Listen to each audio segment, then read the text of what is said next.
Infinite Crisis is kind of my dream project in that it is a world where you can take all the DC heroes you knew and loved, and you can see their twisted reflections, their dark mirrors, their idealized versions, all of them on the same page. It is the most broad, open-ended set of universes in any comic universe, especially since the introduction of the multiverse and the Elseworlds. There really are very few things that we can imagine and think of that can't be contained inside the DC universe.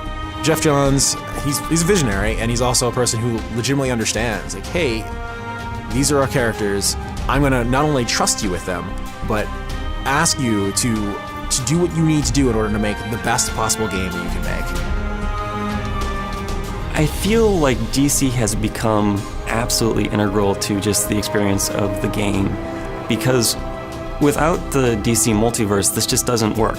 With what we're trying to do, pushing the characters and telling the same character story in multiple different ways, it's all tied in really well with the existing DC setting.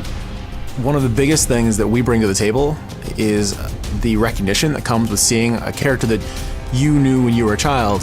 When you take these characters that are larger than life and you put them in a game, seeing Batman, seeing Wonder Woman, these characters are people that resonate with you in a way that really a lot of other characters from most other mobile games cannot. When we try to interpret a well-known character for the game, we try to find those elements that are iconic. So when you take someone like Green Lantern and his constructs, he can imagine and create anything. We can't have him do that because, well, there's a variety of reasons why that would just be a bad idea for the game and for the feasibility of making him. So we try to find things that are representative of him in his constructs.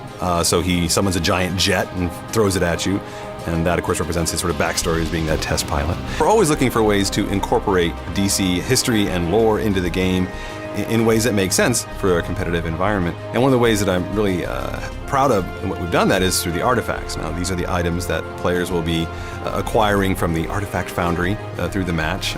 These are items that increase the power of their champion, so that makes them better able to deal with the threat at hand. And each of those items is named after an item from DC history. We have Two-Face's coin, and we have Atlantean artifacts, things like that. And those items have a history to them. It's the history that, in a sense, gives them their power.